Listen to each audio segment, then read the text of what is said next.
Alrighty. Well, yeah, this game is called Superfrog. It's originally on the Amiga. They later ported over to the DOS, which is the version that I played.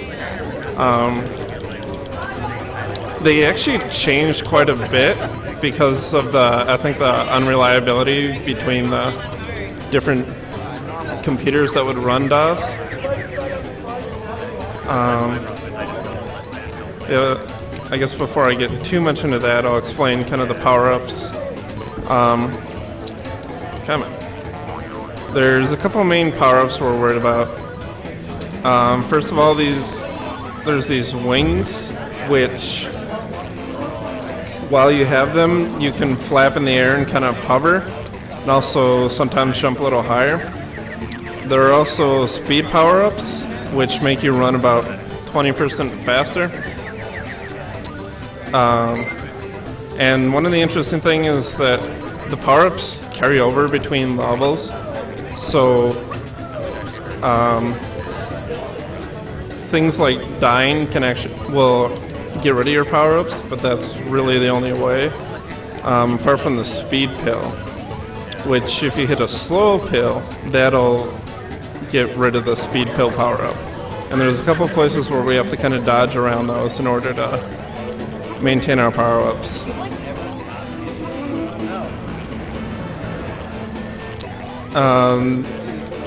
There's also what's called Spud. He's your little helper. He's used a lot in casual play because he's good for knocking down air enemies, but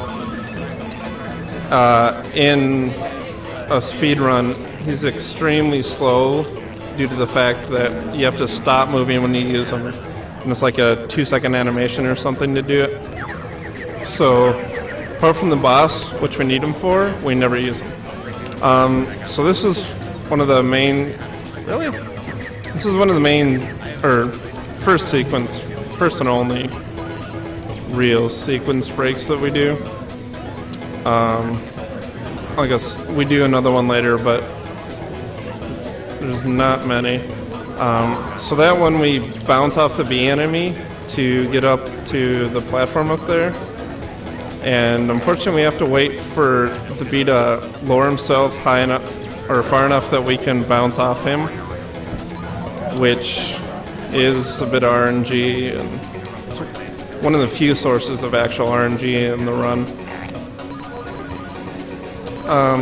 If you notice, I'm going through all this work to collect coins.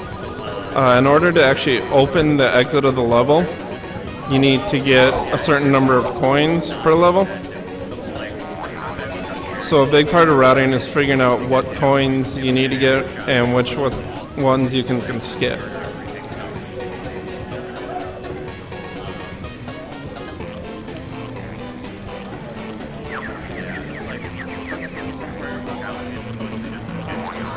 So yeah, getting back to kind of the history of the game, it was originally made for the Amiga. It was developed by Team 17, who's most famous for doing the Worms franchise. They also did a number of other games for the Amiga, including Project F and Superfrog, and blanking on the others right now, but so yeah, they originally had it on the Amiga and ported it over to the DOS and changed quite a bit when they did.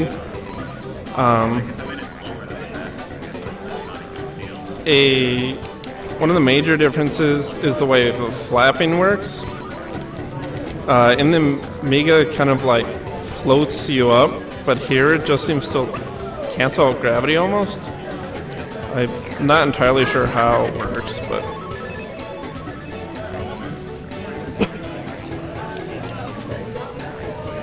another big thing is whenever you discover the secret passageways, on the Amiga version, there's a little animation that plays as they're kind of revealed to you, which pauses you and wastes time. So the big thing in this level is not losing this speed power up, because if we don't, we'll keep it for the next 3 levels, and it saves quite a bit of time over the course of them.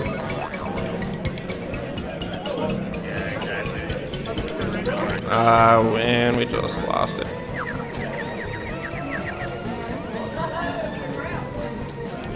Alright, well, unfortunately this run hasn't been going great so far.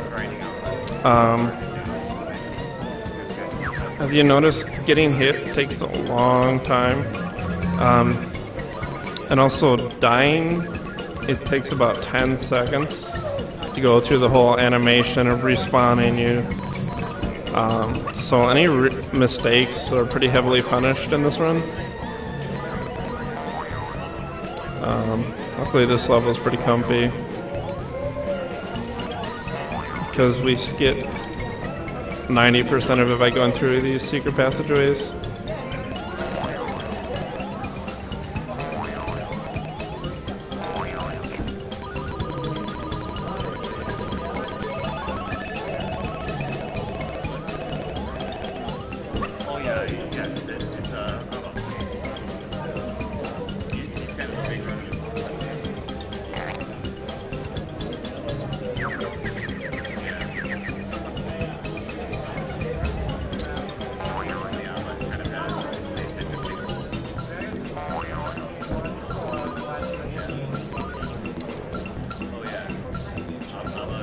So another big change in the DOS version over the Amiga one is there's actually a 1.5-minute auto-scroller shoot 'em up.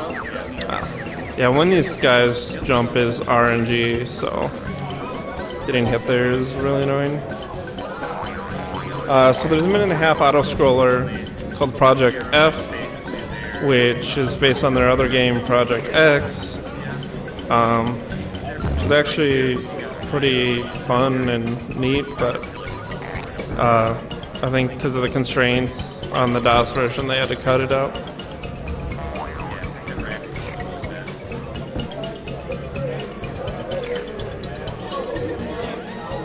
And so there's also these glitches scattered around a lot of the levels. We have to get those to open doors. There's not many we can actually skip. I've yet to find a way to just clip through doors.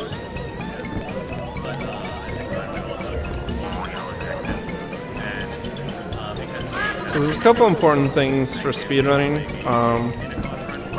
One of them is not falling down that pit. When you're running uphill, you run slower, and when you're jumping, you run at pretty much the slowest speed. So if you can, you want to avoid jumping, but usually that's not much of an option. And yeah, when you're running downhill, you run the fastest.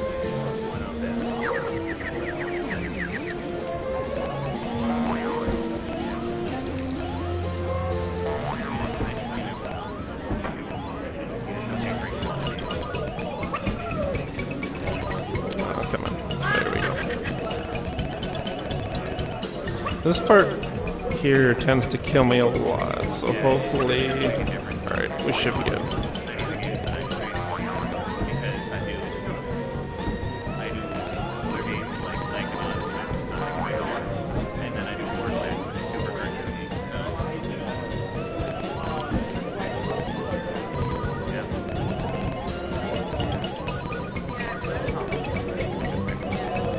So you may notice a bunch of these orange bottles laying around. Those are actually bottles of Lucozade, which is an actual product. I'm not really sure on the specifics of the endorsement, but it's apparently tastes like sugar, and it's only really available in Europe. Alright, so I didn't know that it was actually really difficult. Oh wow. So this ghost has like a 5% chance to not be glitched out, so that's really annoying.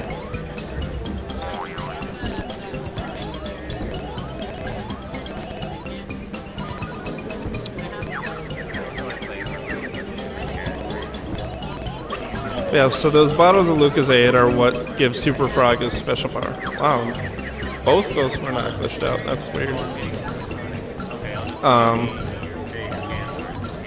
So they give Superfrog his special powers because originally he was a prince who got turned into a frog by the evil witch when she stole the princess. Until he found a bottle of Lucozade in the water, drank it, and he became Superfrog. And what they do in game is refill your health and extend the timer on the bottom. The timer we don't have to worry about because we're going fast anyway. But the health sometimes matters.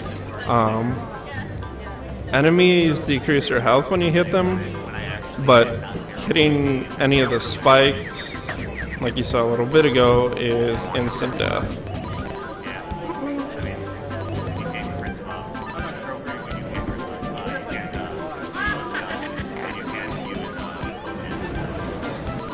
So this world introduces the vacuum tubes, and the way they're supposed to work is you hit a switch to kind of turn them on, and then you can jump in them and travel to other parts of the level.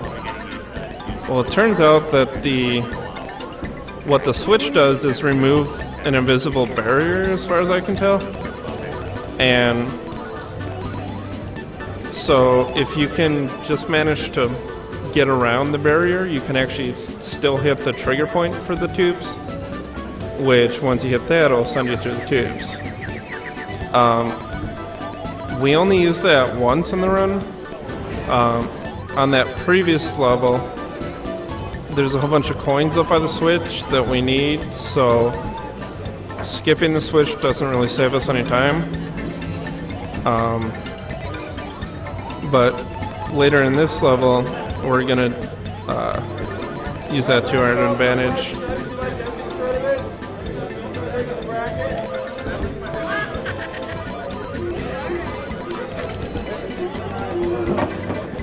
It's coming up here. Let's see if we can get it first try. Alright, that was really good. It's about as fast as you can get it, so. And now we wait. So these parts with the water actually have ice physics. So here we have to kind of slide up it to jump over here properly.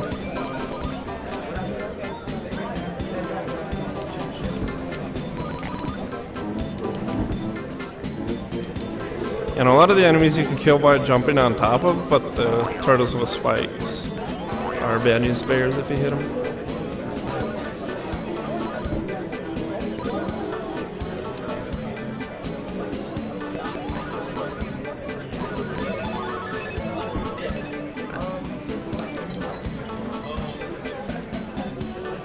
So you may notice at the end of the level you get a score based on how much fruit you pick up and time and stuff. We actually rarely get a good time score. Even though we're breezing through this, the time is based on how much is left on your timer, which if you pick up these orange bottles, that'll add a whole bunch of time. So in order to get a good score, you'd have to run around picking up the bottles and not necessarily fly through it. Alright, I think... Alright, yeah, this part you can just hold left and jump to get through if you get the position you're right on that first platform.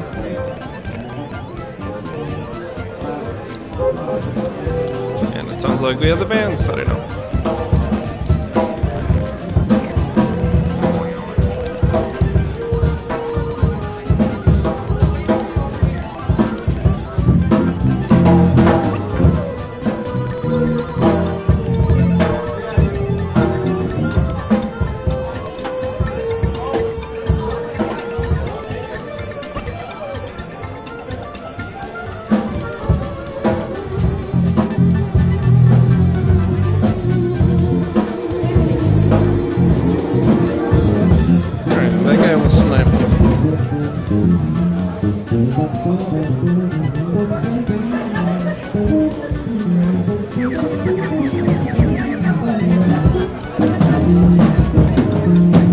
this level we skip a decent portion by utilizing the fact that in the DOS version, when you flap, you actually can jump higher than you're intended. So we hop up to that platform, which skips about 10 seconds maybe, but it also saves a lot of death possibilities.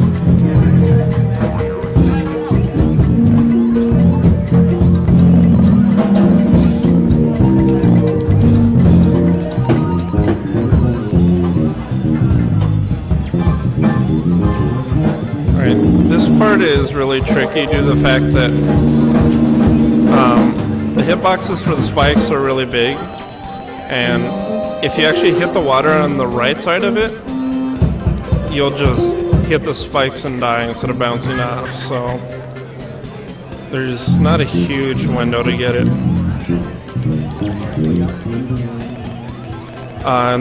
We have to jump through this water because you run really slow when you're underwater.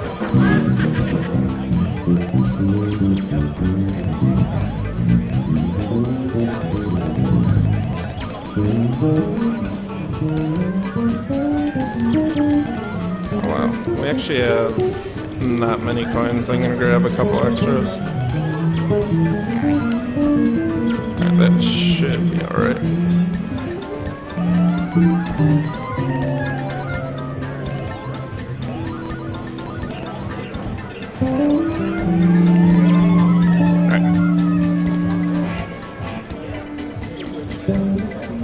So now we hop in our time machine and go to ancient Egypt. That's kind of the story thus far. We ran through the magical forest to get to the evil witch's castle.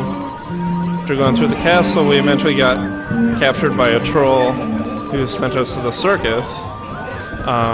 We escaped from the circus and found ourselves a time machine. We went back in time, and now we're just trying to survive the pyramids. Alright. That one went really well. I managed to keep the speed pill, which there's a slow pill right on that platform I jumped off. And if you get hit on the left side of that last little area, you fall down a pit, which costs about 30 seconds of time because you have to run all the way back. This level here has a ton of hits coming up.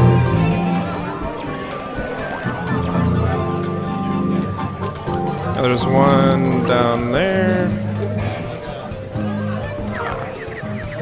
one down here, one coming up. And all those pits cost you quite a bit of time. Stuff like that makes me think they've planned for speedrunners.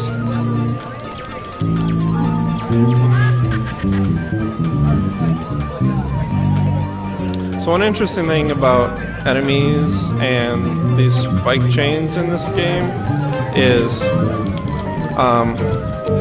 they don't do or start their pathing until they're on screen because they're basically unloaded if you're too far away. So the spike balls, this part is really hard if you don't have wings.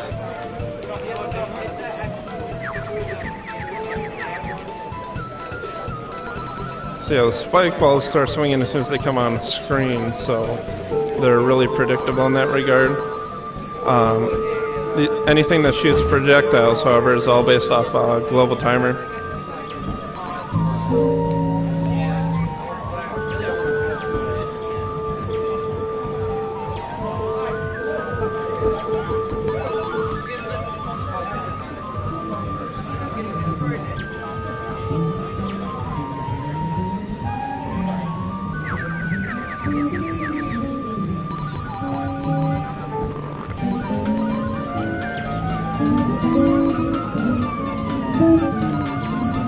So yeah, I grabbed a few coins there. I didn't really need them necessarily, but the global timers on a lot of this other stuff works out a lot better, so it's a lot safer just to waste the time to grab them.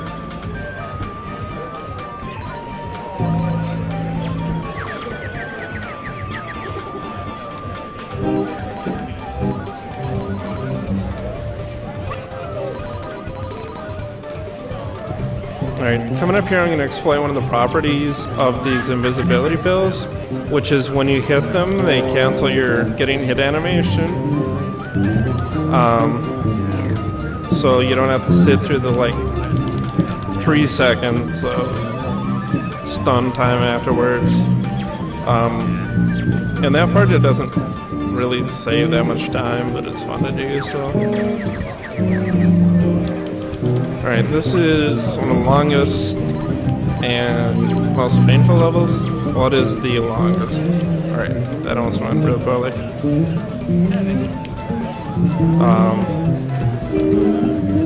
It took me 10 tries or so with 7 lives just to get through my first time. Probably because I was trying to go fast at the time. That switch there's actually a pit back to the beginning of the level underneath it. So you have to kind of jump and grab the switch in the air. Luckily they have pretty big hitboxes.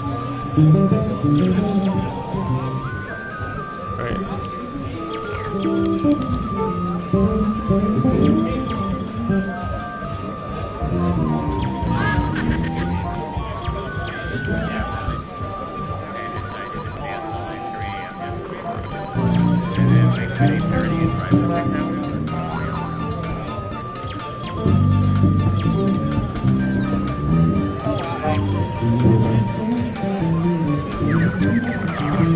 A little too early there.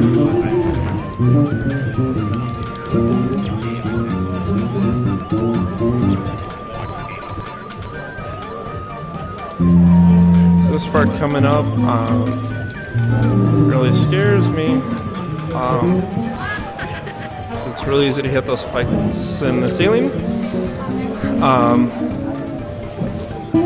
The way that part works is your box to interact with objects is actually bigger than your collision box with the platforms in the world. So if you fall off, you'll actually... Okay. I usually have invisibility there, so I got kind of thrown off due to the fact that I can't just jump through there.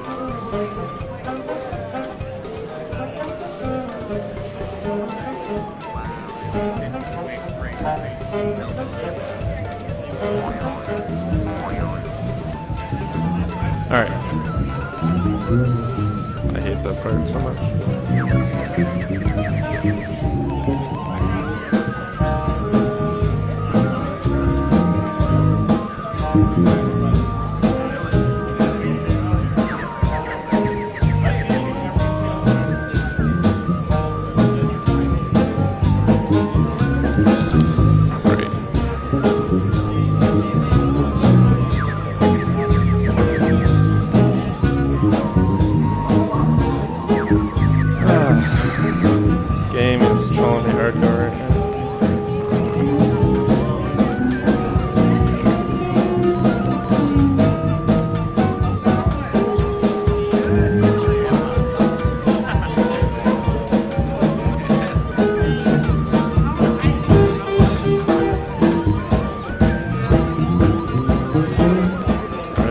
That blind jump is actually rather tricky. I'm glad I got a first try. We're just gonna kind of duck through that spike ball.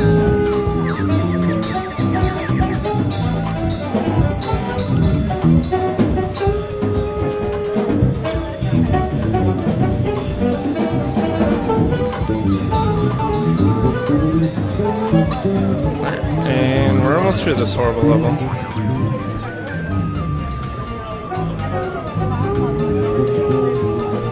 Alright. So now we have cryogenically frozen ourselves to get back to the time where the witch is. So, ice levels. Who doesn't love ice levels?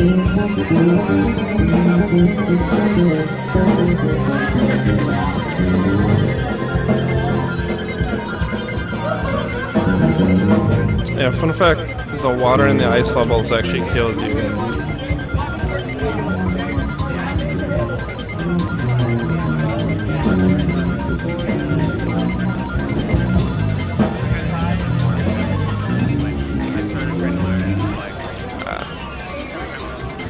I'm gonna grab that one up since this has been kind of a train wreck so far.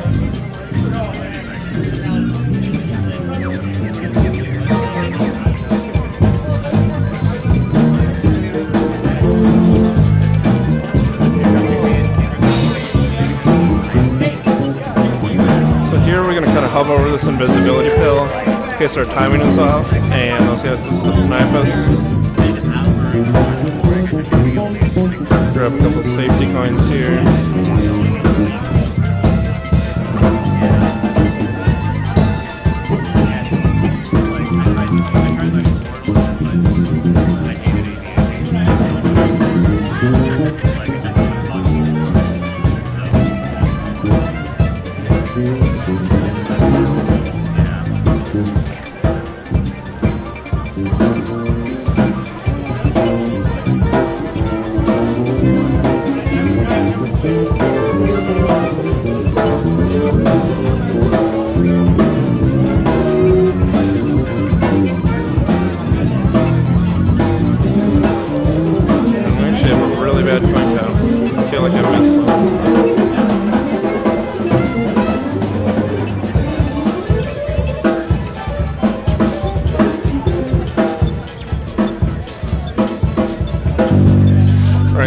This level has no checkpoints for quite a while, and unfortunately there's a kind of tricky part right before the first checkpoint.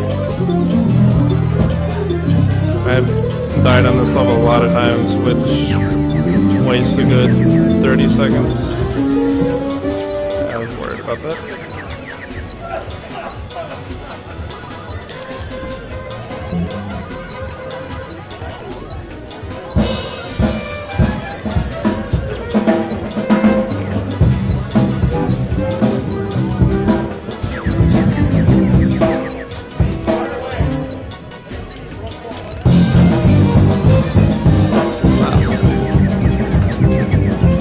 I'm getting hit by everything this round.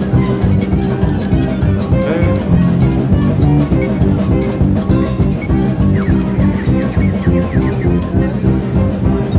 Alright, we got through that. Rather ugly, but...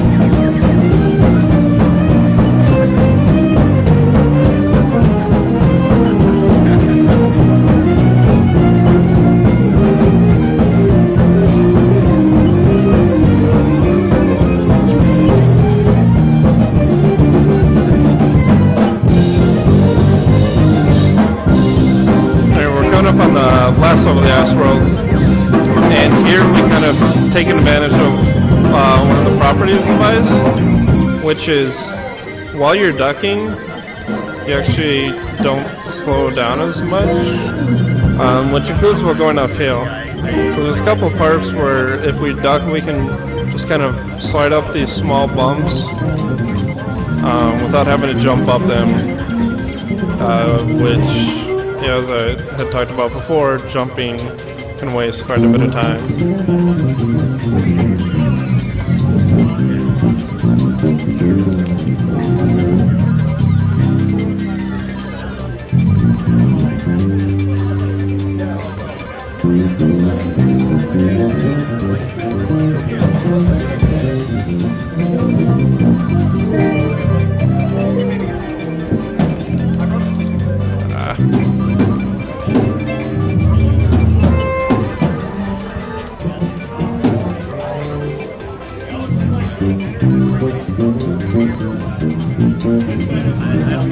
Got it there.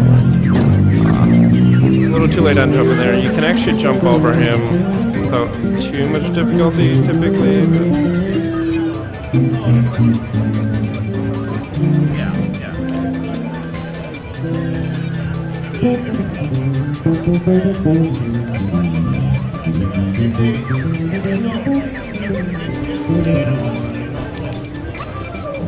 Wow.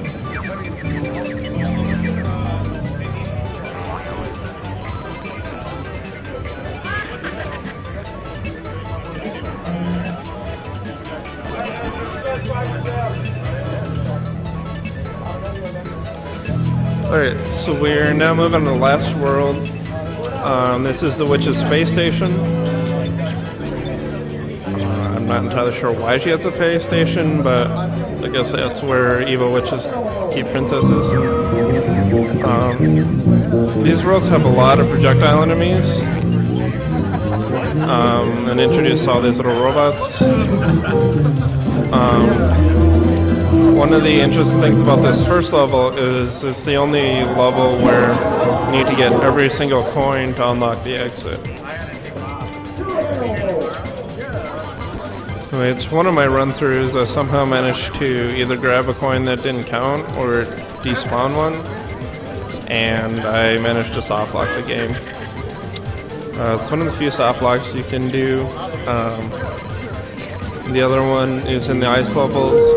If you hit some of those dips, you can just slide back and forth forever in them.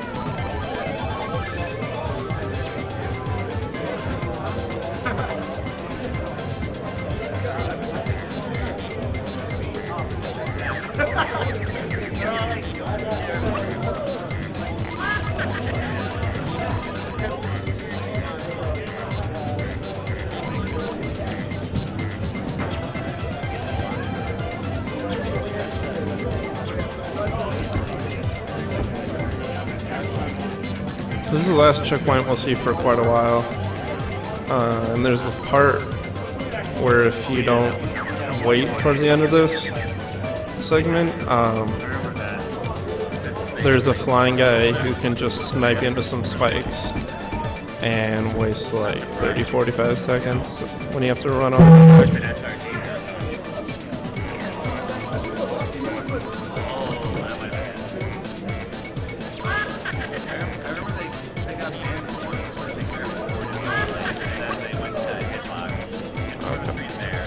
Yeah, you can actually get soft locked on those up shafts as well. If you don't have wings, it's a lot more likely that you can just kind of get stuck there. I'm gonna wait a little bit there just so I don't die.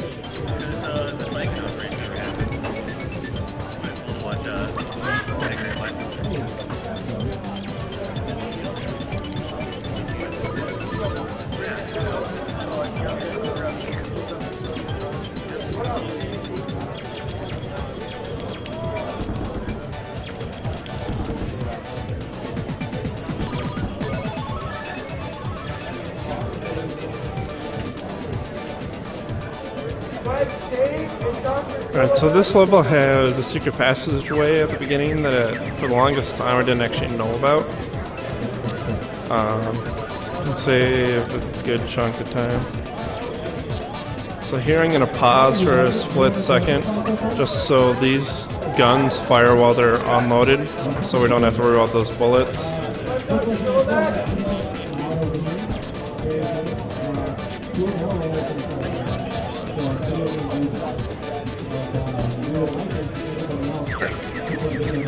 And here, this guy below is actually going to unload and restart.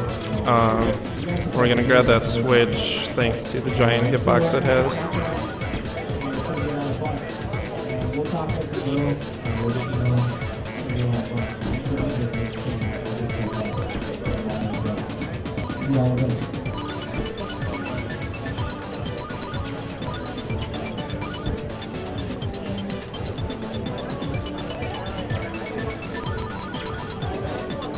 I think I'm going to hit here, yeah.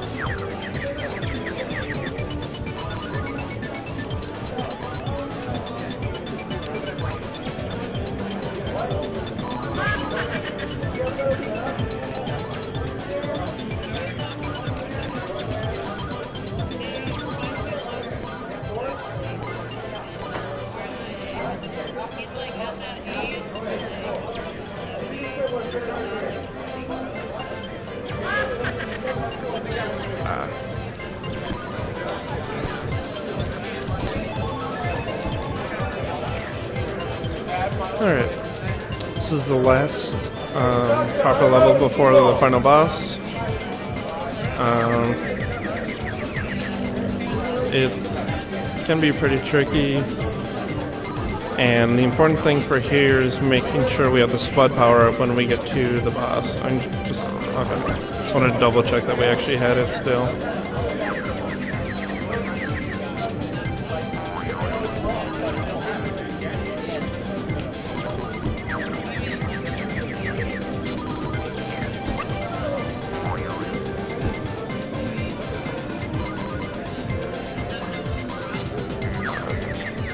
Yeah, the hitboxes on these bouncers are always really weird.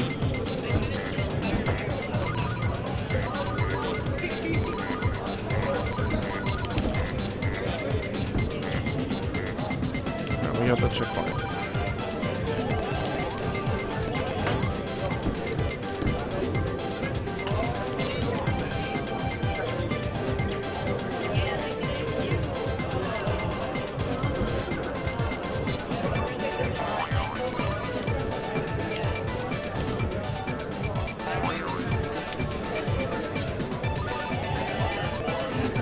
Alright, this part is really annoying.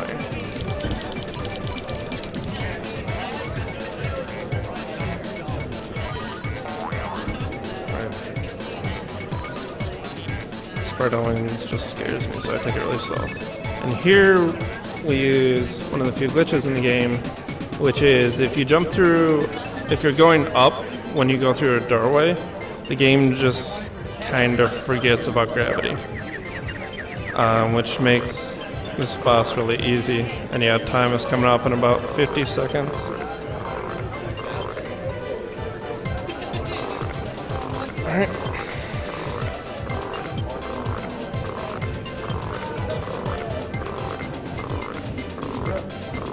Yeah, time is coming pretty soon. Unfortunately, you have to do this forever. Yeah.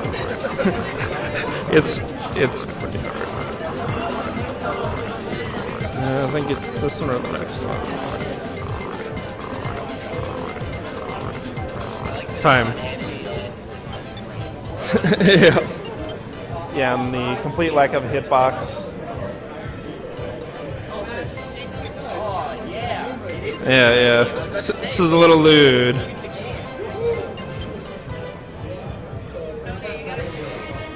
Alright, what was the time? Alright, that's alright. Yeah, world record is 35:33. Yeah, but the game was trolling me hard there, so. Alright, I'll take it.